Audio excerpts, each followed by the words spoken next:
अस्सलाम वालेकुम दोस्तों, क्या हाल है। उम्मीद है आप लोग ठीक होंगे। मैं भी अल्लाह के शुक्र से बिल्कुल ठीक हूँ। तो welcome back to my channel, और जो मेरे चैनल बने हुए हैं उनको भी मेरे चैनल पर खुश आमदीद। तो गाइस, सबसे पहले आप सबको ईद बहुत बहुत मुबारक हो। उम्मीद है कि आप लोग की ईद बहुत अच्छी गुजरी होगी। मेरा ब्लॉग तो ईद के बाद आ रहा है। इसका रीज़न ये था कि मैं बहुत मसरूफ़ थी। ईद के तीनों दिन भी बहुत मसरूफ़ थे, चांदरात भी बहुत मसरूफ़ थी, और चांदरात से एक दिन पहले भी मैं बहुत मसरूफ़ थी। तो ये चांदरात से एक दिन पहले का एक छोटा सा क्लिप है। यहाँ पे मैं पॉलर गई थी, और पॉलर से वापस आने के बाद मैं शामी कबाब बना रही थी। और शामी कबाब मैंने थोड़े से जुगाड़ू बनाए थे। उसका रीज़न ये था कि मुझे डीप फ्रीज़र साफ़ करना था। फ्रिज तो मैं पहले ही साफ़ कर चुकी थी। डीप फ्रीज़र में गोश्त और चिकन के पैकेट रखे हुए थे, तो मैंने सोचा कि मैं इसके शामी कबाब बना के इसको ख़त्म कर देती हूँ और साफ़ सुथरा कर देती हूँ, ताकि ईद के लिए मुझे मसला ना हो। तो यहाँ पर बस मैंने आधा कप चने की दाल ले ली थी, जो कीमे का पैकेट था वो ले लिया था एक, और एक मैंने चिकन का पैकेट ले लिया था। इसके अंदर मैंने शामिल कर दिया था ज़ीरा हाफ़ टी स्पून जितना, सॉल्ट 1 टीस्पून जितना, crush red chili powder 1 tablespoon जितना, जिंजर गार्लिक का पेस्ट हाफ़ टी स्पून जितना, जायफल जावित्री मैंने ले ली थी इसके अंदर 2 पिंच जितनी। 10 मिनट तक मैंने इसको प्रेशर लगा के उसके बाद मैंने इसको हरा धनिया, हरी मिर्ची और पुदीना डाल के इसको मैंने पीस लिया था। इसकी मैंने टिक्कियाँ बना ली थी। तो ये बहुत मज़ेदार से और बहुत ही डिफरेंट से कबाब बन गए थे। पिसा हुआ गरम मसाला भी मैंने इसके अंदर शामिल कर दिया था हाफ़ टी स्पून जितना।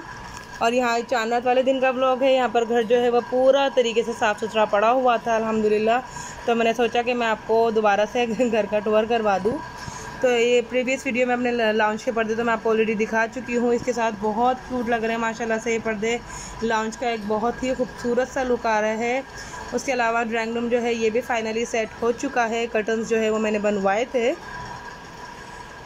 लेकिन मेरे हस्बैंड को इसके साथ ये वाले कर्टन अच्छे नहीं लग रहे, कह रहे हैं ये इसकी मैचिंग के नहीं है। और इसके अलावा मैंने टेबल भी ले ली थी, सेंटर टेबल, जिसकी बहुत ज़्यादा नीड थी मेरे ड्राइंग रूम में। बस ये सामने वाली वॉल के लिए मुझे कुछ लेना है, क्या लूँ मुझे कमेंट बॉक्स में ज़रूर बताइएगा। उसके अलावा साइड के लिए मुझे एक वास लेना है बड़ा वाला, तो वो मैं इंशाल्लाह ताला जब भी लूँगी, जब भी आपके साथ ज़रूर शेयर करूँगी। और प्लीज़ माशाल्लाह ज़रूर बोल दीजिएगा माशाल्लाह माशाल्लाह। अल्लाह पाक मेरे घर को नजर बद से बचाए। और यहाँ पर मैंने अपने हस्बैंड का कुर्ता शलवार भी इस्त्री कर दिया था ईद की नमाज़ के लिए। और साथ में ही मैंने साथ ही फ़ौरन बेड की चादर भी चेंज कर दी थी, क्योंकि उसके बाद मुझे लगानी थी मेहंदी। पहले मैंने सोचा था कि मैं बाहर जाके लगवा लूँगी पार्लर में, बट मैं गई पार्लर में तो 2 घंटे की वेटिंग थी। उसके बाद मुझे टाइम नहीं मिला, तो मैंने फिर ख़ुद ही लगा ली जैसी तैसी मुझे आती थी। लेकिन जो है सारे काम करने कराने के बाद, ताकि मैं थोड़ा सा रिलैक्स हो जाऊँ, उसके बाद मुझे मज़ीद कोई काम ना हो, इसलिए मैंने कपड़े भी पहले ही प्रेस कर लिए थे कि नमाज़ के लिए मेरे हस्बैंड चले जाएँ। उसके बाद ससुराल चली गई थी मैं, क्योंकि वहाँ पर कुर्बानी थी। तो कुर्बानी की मैंने वीडियो नहीं बनाई, बस यहाँ पर गोश्त की मैंने छोटी सी एक क्लिप ले लिया था कि यहाँ पर गोश्त जो है वो डिस्ट्रीब्यूट हो रहे थे, सबके पैकेट्स वगैरह बन रहे थे। उसके अलावा नेक्स्ट जो है मैंने ब्रेड मसाला बनाया था। तो ब्रेड मसाला बनाने के लिए यहाँ पे मैंने ब्रेड में पतीली में ले लिया था पानी। उसके अंदर अपना ये ब्रेड जो था ये शामिल कर दिया था। हल्दी पाउडर मैंने इसके अंदर शामिल कर दिया था हाफ़ टी स्पून जितना। नमक मैंने इसके अंदर शामिल कर दिया था हाफ़ टी स्पून जितना। और लहसुन अदरक का पेस्ट मैंने इसके अंदर शामिल कर दिया था हाफ़ टी स्पून जितना। और 5 मिनट के लिए मैंने इसको बॉईल कर लिया था, क्योंकि इसकी नसें निकालना थी मुझे। ब्रेड मसाले का सबसे मेन स्टेप जो है वो यही है कि आपको इसकी नसें लाजमी निकालनी है, क्योंकि गाय के मगज़ में बहुत ज़्यादा नसें होती हैं। तो खैर यहाँ पर अच्छी तरीके से जब ये हल्का हल्का सा ठंडा हो गया था, बहुत ज़्यादा ठंडा नहीं करना, तो मैंने अच्छी तरीके से सारी की सारी इसकी नसें निकाल ली थी, इसको बगैर तोड़े। उसके बाद मैंने 3 से 4 टमाटर ले लिए थे, जिसको मैंने इस तरीके से बीच में से काट के और बॉईल करने के लिए रख दिया था 3 से 4 मिनट के लिए, ताकि नरम पड़ जाए और इसका छिलका ईजिली रिमूव हो जाए। 6 से 7 मैंने यहाँ पे हरी मिर्चें ले ली थी, और टमाटर का और हरी मिर्चों का मैंने पेस्ट बना लिया था। यहाँ पे मैंने फ्राई पैन ले लिया था, जिसमें मैंने डाल दिया था अपने हिसाब से थोड़ा सा ऑयल, तकरीबन ये 6 से 7 टेबल स्पून जितना ऑयल होगा। उसके बाद जो टमाटर का और हरी मिर्चों का पेस्ट बनाया था वो मैंने इसके अंदर शामिल कर दिया था, क्योंकि यहाँ पर मैं सिर्फ जस्ट अपने हस्बैंड के लिए बना रही थी, इसलिए मैंने इसके अंदर प्याज शामिल नहीं की थी।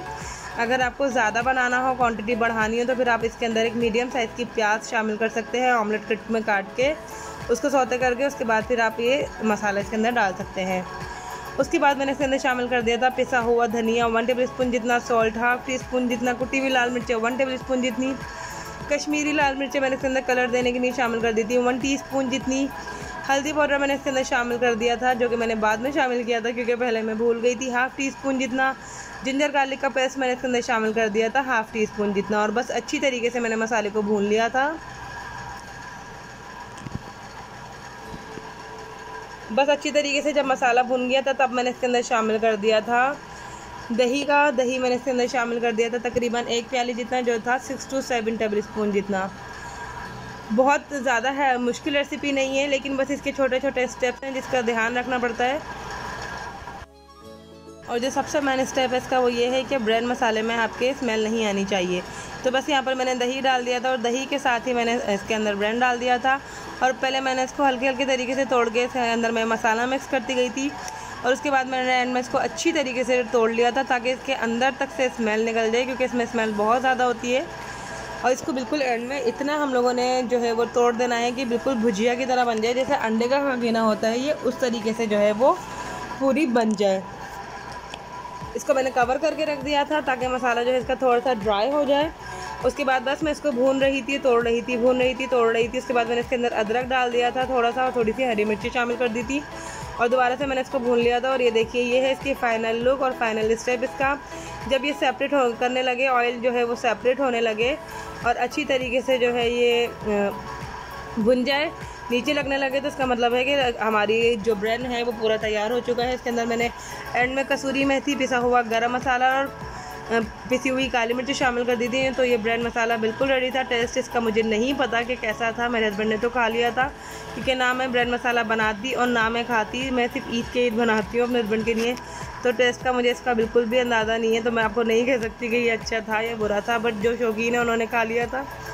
तो खैर ये दूसरे ही दिन मुझे जाना था अपने मामू के घर दावत में, और मामू के घर दावत में जाने के लिए मैंने ये वाला ड्रेस निकाला था जो कि मैंने लिया था सफ़ायर से। लॉन का ये ड्रेस था, शिफॉन का इसका दुपट्टा था जो कि बहुत ही खूबसूरत था, और सेंटर में इसके देखिए पूरी एम्ब्रॉयडरी हुई हुई थी, हैंड एम्ब्रॉयडरी, जिसका अलग से पैच दिया हुआ था जो कि मैंने इसके साथ अटैच करवा लिया था। सेंटर में मैंने बटन लगवा लिए थे, बेल बॉटम आस्तीन ने बनवा के मैंने इसके अंदर छोटी सी लेस लगवा ली थी बारीक वाली, और दुपट्टे के चारों तरफ भी मैंने लेस लगा ली थी। और उसके अलावा ये ट्राउज़र पे भी मैंने 2 से 3 पिंटेक्स डलवा लिए थे। और ये है मेरा ड्रेस जो कि मैंने मामू के घर दावत में पहन के जाना था। और ये छोटे छोटे मैंने इसके साथ झुमके ले लिए थे, बिल्कुल छोटे छोटे, क्योंकि गर्मी में बहुत ज़्यादा हैवी ज्वेलरी कैरी करना भी बहुत मुश्किल काम है। और यहाँ पे मैं हो चुकी थी बिल्कुल रेडी। तो मैंने बहुत ही जो है वो सिंपल सा मेकअप किया था, बहुत ज़्यादा नहीं किया था, लाइनर वगैरह मैंने कुछ भी नहीं लगाया था। और जाने से पहले पहले मैंने बाल भी बांध लिए थे, क्योंकि इतनी गर्मी थी। ईद के 3 दिन इतनी ज़्यादा गर्मी रही है कि जिसकी हद नहीं। तो गाइज़ ये था मेरा फाइनल लुक ईद के दूसरे दिन का, और ये था मेरा आउटफिट। कैसा लगा मेरा आउटफिट आपको मुझे कमेंट बॉक्स में ज़रूर बताइएगा, और लुक कैसी लगी मुझे ज़रूर बताइएगा। मैंने बहुत ही सिंपल सी अपनी लुक रखी थी, और जाने से पहले पहले मैंने बाल भी बांध लिए थे गर्मी की वजह से। बस यहाँ पे मैं अपने हस्बैंड का वेट कर रही थी कि बस वो आएँ और हम लोग निकले गए थे तकरीबन 11 सवा 11 बजे के करीब। और मामू के घर जाके मैंने कुछ भी शूट नहीं किया, क्योंकि हम लोग की अपनी इतनी सारी बातें थी, सब कज़न्स खाला मामू मिल के बैठे थे। बस ये छोटा सा मैंने खाने का एक क्लिप ले लिया था, बिल्कुल एंड में मुझे याद आया था। उसके बाद मैंने कुछ भी शूट नहीं किया था। और ये है ईद का तीसरा दिन, मतलब कल का जो दिन गुजरा है वो। तो यहाँ पे मैं जा रही थी अपने हस्बैंड के साथ बाहर। अम्मी के घर जो ईद की दावत थी वो हम लोगों ने कैंसिल करवा के चौथे दिन की रख ली थी। उसका रीज़न ये था कि मेरी जो सेकंड नंबर की बहन है वो नहीं आ रही थी, उसकी सास की तबीयत सही नहीं थी, तो वो ईद के चौथे दिन की हम लोगों ने फिर दावत रखवा ली थी। तो ईद के तीसरे दिन मैं जा रही थी अपने हस्बैंड के साथ बाहर। तो इसके तीसरे दिन का फुल आउटफिट मैं आपके साथ शेयर करूँगी, इसके अलावा कहाँ गए वो शेयर करूँगी। तो यहाँ पर बस मैं रेडी हो चुकी थी, और आज के दिन में मैंने बहुत ही सिंपल सा लुक जो है वो अपना क्रिएट किया था गर्मी की वजह से, क्योंकि गर्मी ने जो है वो सबको बहुत तंग किया हुआ है। तो खैर ये जो मेरा ड्रेस है ये मैं आपके साथ फुल शेयर करूँगी। उसके अलावा जो पहले आप लोग मेरा फुल आउटफिट देखें फिर मैं आपको बताती हूँ। तो खैर ये था मेरा फुल आउटफिट जो कि मैंने लिया था बिन इलियास से। ये मैंने इंस्टाग्राम पे एक पेज है वहाँ से मंगवाया था, जिसका लिंक मैं डिस्क्रिप्शन बॉक्स में डाल दूँगी। बहुत ही रीज़नेबल प्राइस में मिला था मुझे ये ड्रेस, लेकिन ये इतना सॉफ्ट लॉन है और इतने मज़ेदार लॉन है। और इसके साथ मैंने वाइट दुपट्टा कैरी कर लिया था, क्योंकि इसके साथ मैंने लिया था स्कार्फ अपने जो है वो खुद ही अंदाजे से, बट वो उसके साथ बिल्कुल भी मैच नहीं कर रहा था, बहुत आउट हो रहा था। तो मैंने इसके साथ वाइट दुपट्टा कैरी कर लिया था, और कंट्रास्ट थोड़ा सा देने के लिए मैंने इसके साथ ग्रीन नेल पेंट लगा लिया था। और बस यहाँ पे मैं हो चुकी थी रेडी। हस्बैंड भी मेरे इत्तेफाक से आज जल्दी आ चुके थे, लेकिन मुझे जाना था अपने सिस्टर के साथ, तो वो थोड़ी सी लेट हो गई थी। तो बस हम लोग उसका वेट कर रहे थे, और यहाँ पे बस हम लोग घर से निकल चुके थे, और हम लोग जा रहे थे कबाब जी, क्योंकि बस हम लोग वहीं जाते हैं। मेरे हस्बैंड को बहुत ज़्यादा पसंद है वो जगह, और मेरे बहन भाई को भी पसंद है। तो खैर हम लोग वहीं पर जा रहे थे कबाब जी। रास्ते में मैंने कुछ भी शूट नहीं किया, बस यहाँ पे हम लोग पहुँच चुके थे कबाब जी। हम लोग थोड़ा लेट निकले थे ताकि हमें रश जो है वो कम मिले, तो तकरीबन हम लोग यहाँ पर पहुँचे थे 11:15 बजे के करीब रात में, लेकिन फिर भी बहुत ज़्यादा रश था। ईद का तीसरा दिन था हालांकि, लेकिन रश तब भी बहुत ज़्यादा था। बट ये था कि मेरा जो बहन भाई हैं वो पहले ही चले गए थे और उन्होंने सीट जो है वो रिज़र्व करवा दी थी, तो हमें वेट नहीं करना पड़ा। लेकिन रश जो है वो बहुत ज़्यादा था। और बस हम लोग यहाँ पर जब बैठे, सबसे पहले हम लोगों ने अपना मेन्यू डिसाइड करके ऑर्डर दे दिया था, क्योंकि सबको ही बहुत ज़्यादा भूख लग रही थी। और कबाब जिसका ये है कि आप जब भी जाएं आपको बहुत ज़्यादा अच्छा लगता है, बहुत ज़्यादा आप फ्रेश फील करते हैं, क्योंकि वहाँ का एनवायरनमेंट ही इतना अच्छा है कि वहाँ पर जब भी जाओ आपको बहुत ही अच्छा लगता है और बहुत ही जो है वो मज़ेदार सी एक जो है वो फ़ील आती है। तो खैर यहाँ पर हम लोग ऑर्डर जो है वो अपना दे चुके थे। हम लोगों ने क्या मंगवाया वो मैं आपके साथ अभी थोड़ी देर में शेयर करती हूँ जब खाना आ जाएगा। और बस यहाँ पर हम लोग सब बैठ के जो है वो बातें कर रहे थे, थोड़े से जो है वो गप्पे मार रहे थे। और ये है मेरी तीनों भांजियाँ, अल्लाह पाक उन सबके सब बेटियों के नसीब बहुत अच्छे करे। और इतनी ही देर में हमारा खाना भी आ चुका था। हम लोगों ने स्टार्टर में मंगवाए थे 2 फिश एंड चिप्स और 1 नाचोस, और मेन कोर्स में हम लोगों ने मंगवाए थे स्टेक, क्योंकि सबको ही तकरीबन जो है वो स्टेक खाने थे।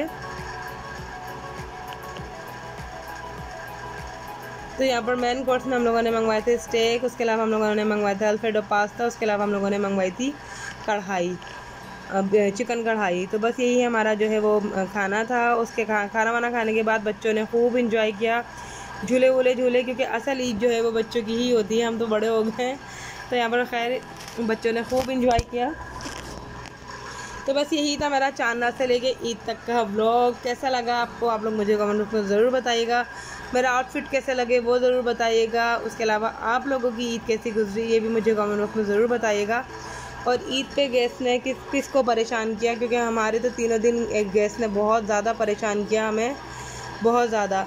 तो खैर कैसी लगी आपको मेरी वीडियो? अच्छी लगी हो तो मेरी वीडियो को लाइक करें, शेयर करें, मेरे चैनल को सब्सक्राइब करें, साथ में जो बेल आइकन है इसको प्रेस करें ताकि मेरे आने वाली हर वीडियो सबसे पहले नोटिफिकेशन से आप तक पहुँचे। और आज है अम्मी के घर दावत, तो इंशाल्लाह अम्मी के घर की दावत का व्लॉग जो है वो मैं अपने नेक्स्ट व्लॉग में शेयर करूँगी। अम्मी के घर की दावत कैसी रही, मेन्यू में क्या था, हम लोगों ने कितना फ़न किया, बच्चों ने कितना फ़न किया, इंशाल्लाह मैं आपके साथ नेक्स्ट व्लॉग में शेयर करूँगी। और नेक्स्ट व्लॉग मेरा बहुत जल्द आएगा इंशाल्लाह ताला। ये भी मैं काफ़ी दिनों से सोच रही थी, फर्स्ट ईद से सोच रही थी अपना व्लॉग अपलोड करने का, बट यकीन करें बिल्कुल भी टाइम नहीं मिला, बहुत मसरूफ़ ईद गुजरी। खैर मुझे दें इजाज़त, अल्लाह हाफ़िज़।